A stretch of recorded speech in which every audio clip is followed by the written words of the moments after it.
Shalakia, I got a call. But yeah, this is symbolic and literal. So that great noise, when you hear those nukes re-enter the atmosphere, they move at a certain speed that cause a loud roar, a loud boom sound. If you watch videos of military tests, it'll show you that. So, but you have a lot of people, they think this is made up because they so used to all these other fables. But something like this that can shake up their reality, they don't believe it. They don't think it exists for real, which is bullshit. Now it says, and the elements should melt with fervent heat. It's only one thing on this earth that can make the elements melt with fervent heat. That's nuclear fire.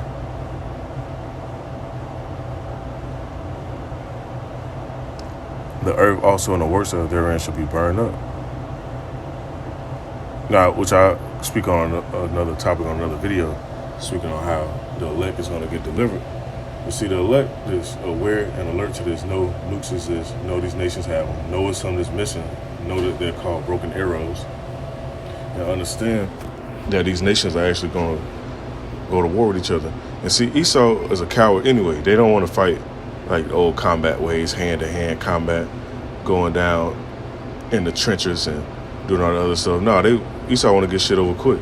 So the Most High going to put the spirit on them to do so. They're going to press them buttons. And just so happen, these nations that gang up against Esau over here is going to send more nukes over this place. Now you have Putin. Go back to that video. Give me 1 minute.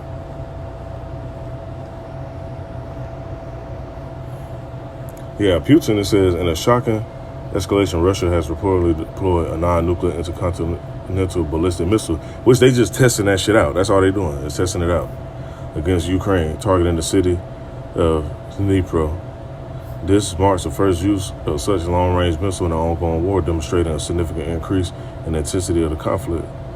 The strike has caused widespread alarm, with emergency response teams deployed to the area. Reports are still emerging on the extent of the damage and any potential casualties. And look how this shit look.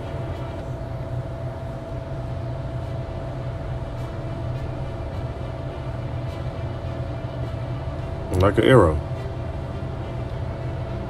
The warheads are like arrowheads.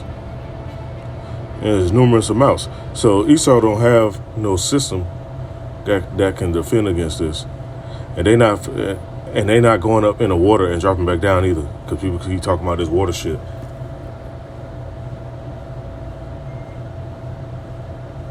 You have people that really hold on to that shit. They don't understand the Shemayim of the heavens or the upper atmosphere.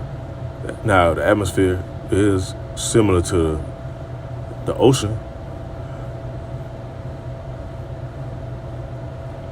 Only difference is you have open air and space, but you have different amounts of pressure in it as well.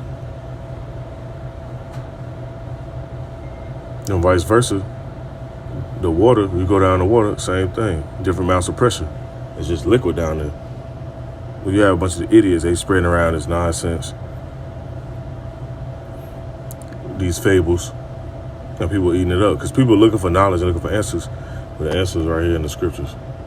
The Most High put a spirit on certain men to be able to break down these precepts line upon line, here a little, there a little, and edify and point out certain stuff. Now, it's no coincidence that they're using these non-nuclear intercontinental ballistic missiles, the ICBMs, because it's getting closer to that time. And the doomsday clock hasn't changed yet. It's still, I think it's like 3 minutes to 12 or some shit like that. I had to look at it again. Top speed, 33,000 kilometers. So when all these nations gang up,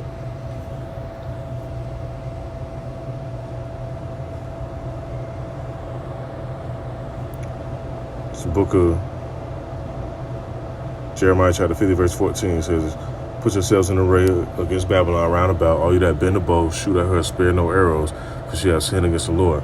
When all these nations decide to not spare no arrows and let all their shit go, Esau not gonna be able to stop them. They're gonna want to try to escape, hide out, go in the water, go up into space, go in the mountains. This is why this scripture right here. Let me see.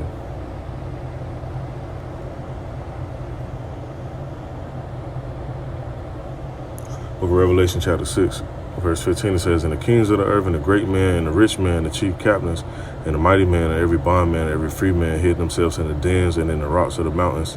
Why? Because they know there's judgment gonna come. It says, "And said to the mountains and the rocks, fall on us and hide us from the face of him that sitteth on the throne, and from the wrath of the Lamb." The Lamb is talking about Yahweh Shai. It says, "For the great day of his wrath is come, and who should be able to stand?" This is gonna be so chaotic and so extreme. Only ones that's gonna stand is the nations is like neutral zone areas, like I would say places like Australia and New Zealand and different Poland and Slovakia, not Poland, Iceland and Greenland and shit like that. Areas that's not partaking in this, but the areas that's partaking in this war, like you got Great Britain and I want to say Europe and them talking about joining in on this. Hey, they're gonna get a taste of it too. Now the top high level ones though, a lot of them going to escape and they're going to be the first fruits into captivity. When the scripture mentioned the saints go marching in, the saints shall take the kingdom. Let me get that.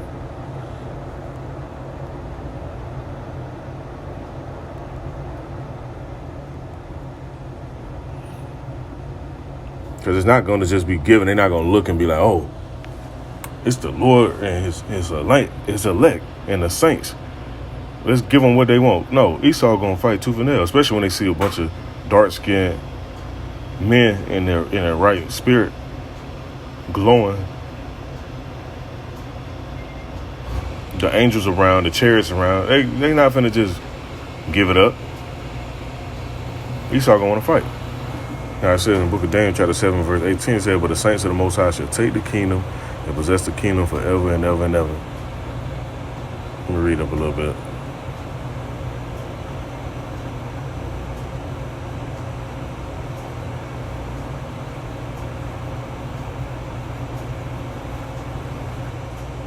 In verse 15, it says, "I, Daniel, was grieved in my spirit, in the midst of my body, and the visions of my head troubled me." Why?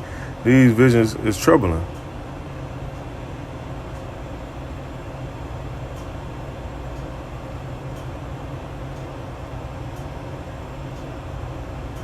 It's like I just seen some wild, outrageous shit on this camera. But anyway, these visions are troubling.